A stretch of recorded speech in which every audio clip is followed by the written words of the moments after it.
This is Valley News Live at 10. City of Hallstatt. Shelter in place.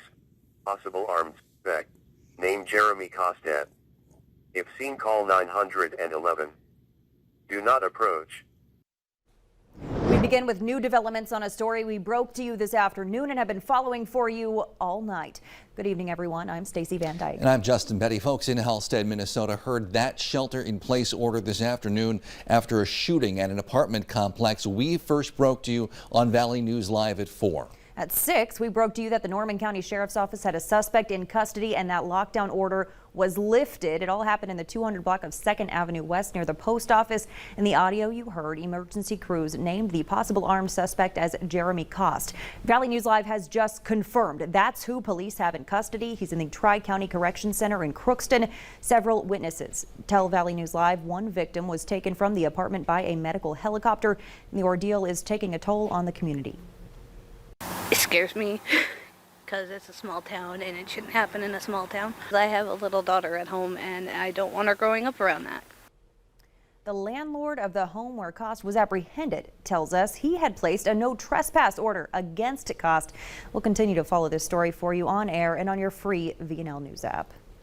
Well, outside, many of us will see the coldest temperatures and wind chills of the season so far tonight. It may be longer than just this season. First Alert Team Chief Meteorologist Hutch Johnson joins us now with your first look at the forecast. Hutch. Justin, Stacy, and everyone, I got to tell you, it's cold out there already, and we're on our way down. And yes, many of us will have the coldest weather of the season. Let's get right to it. It looks cold out there, and it is. Temperatures in the teens below. Tomorrow is a first alert weather day for the dangerous wind chills and air temperatures that will be the coldest of the season, with some areas seeing wind chills approach 60 below zero. So that's dangerous cold. Here's a couple of the possible impacts. Now, sometimes when we get this cold, we can have the possibility of some disruptions in power. You may have heard us use the term brownout. Sometimes a few areas have a little bit of a loss of power. Be prepared for the possibility of that. We don't expect it, but sometimes we have to expect the unexpected. Check those carbon monoxide detectors. Oh, so important. Your furnaces are working overtime, folks, and sometimes problems can happen. Frostbite to exposed skin can happen in less than 5 minutes, so literally seconds.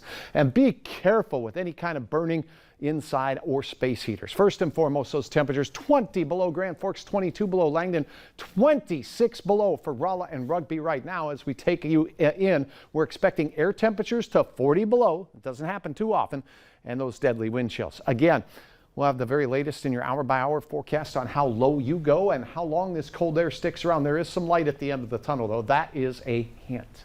All right. It's dangerous temperatures. Yes, and remember, if you're not like us and don't get to have Hutch right around to ask weather questions in person all the time, you can download the VNL Weather app so you can have his forecasts at your fingertips anytime. Just search VNL Weather in the App Store today. Officials say tonight's extreme cold will have homeless shelters at more than their capacity throughout the valley. If someone doesn't have any place else to go, we don't turn people away, because we know that the temperatures that we have now aren't compatible with human survival. Gusterman says their shelters had almost 500 more people in 2021 versus 2020, many of those being families. She says the increase in need means organizations like hers need more volunteers and more funding to be able to provide for everyone. New tonight at 10, with those sub-zero temperatures, some businesses and schools may shut down. But for folks who still have to brave the elements, well, they need to get people to where they need to go. Valley News Team's Alex Larson hopped on the MAP bus to talk to a driver about what it's like to work in extreme temperatures. Come on in, take a seat. Andrew Ulmer has been driving for MAP bus for 13 years, so winter driving isn't a stranger to him.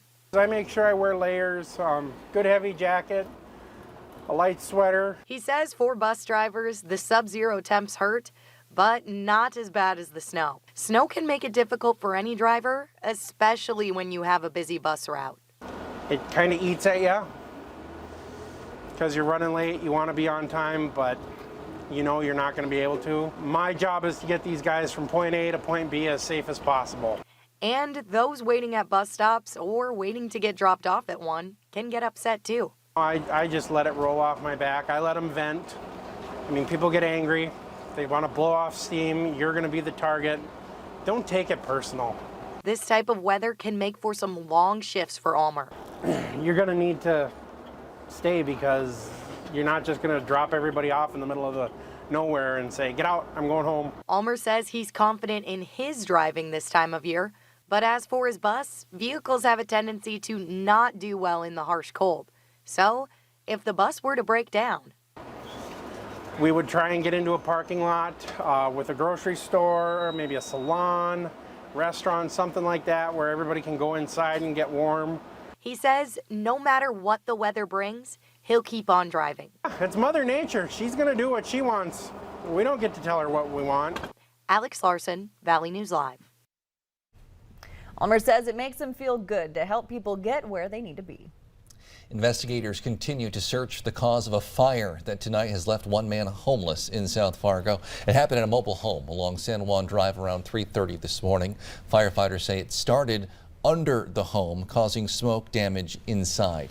Also, new information tonight out of Richfield, Minnesota, where police say 2 teenagers could face charges as soon as tomorrow for yesterday's deadly school shooting.